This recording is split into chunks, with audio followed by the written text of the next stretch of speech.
अभी एक सच्ची घटना मेरे साथ घटित हुई। मैं एक दिन कानपुर गया था भारत स्वाभिमान की सभा के लिए। तो कानपुर के रेलवे स्टेशन पे उतरा। उतरने के बाद शहर में बाहर आने के लिए नीचे पुल पर से उतर के आया तो एक छोटी सी चाय की दुकान थी। उस पर एक बेटी और एक माँ और एक छोटा सा बेटा आपस में बात कर रहे थे। वो क्या बात कर रहे थे? वो कह रहे थे, माँ हम गरीब क्यों हैं? तो कान में मेरे शब्द पड़ गए। मैंने कहा ये इस तरह का प्रश्न कोई अपनी माँ से पूछे तो मुझे लगा ये कोई साधारण लोग नहीं है, कुछ तो इनमें असाधारणपन है। चल के पूछा जाए कौन लोग हैं, परिचय लिया जाए। तो मैं गया उस दुकान पे, मैंने पूछा आप लोग कौन हैं? तो उन्होंने कहा कि हम तात्या टोपे के परिवार के लोग।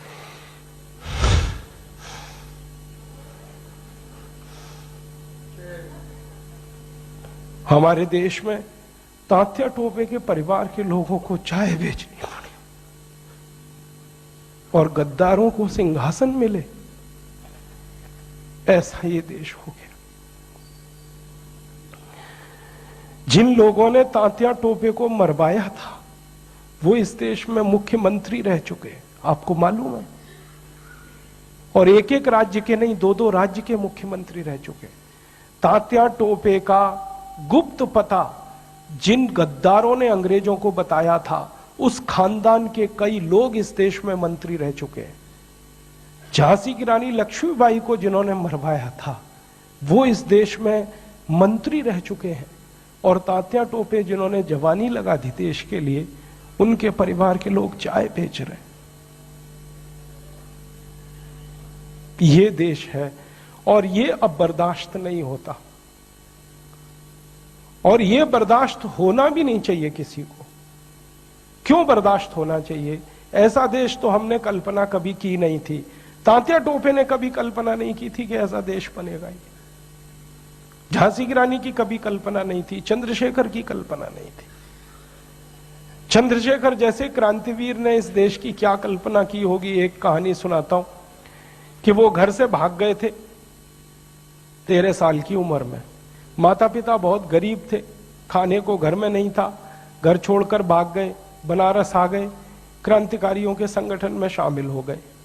और उसी संगठन ने थोड़े दिन के बाद काकोरी कांड किया था और खजाना लूटा था। तो धन आ गया, थोड़ा सा पैसा आ गया।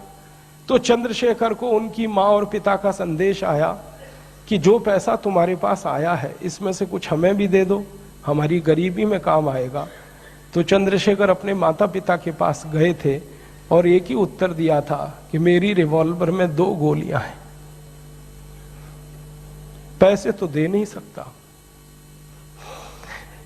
ये दोनों गोलियां दे सकता हूं।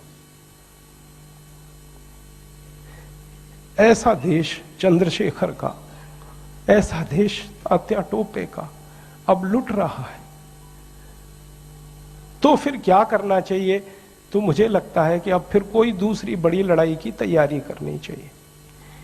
एक लड़ाई उन्होंने लड़ी, तात्या टोपे ने, झांसी की रानी ने, चंद्रशेखर ने, अब दूसरी लड़ाई हमें लड़नी पड़ेगी। इसके बिना कोई रास्ता नहीं। और ये दूसरी लड़ाई का ही अभियान है जिसको हम भारत स्वाभिमान कहते हैं।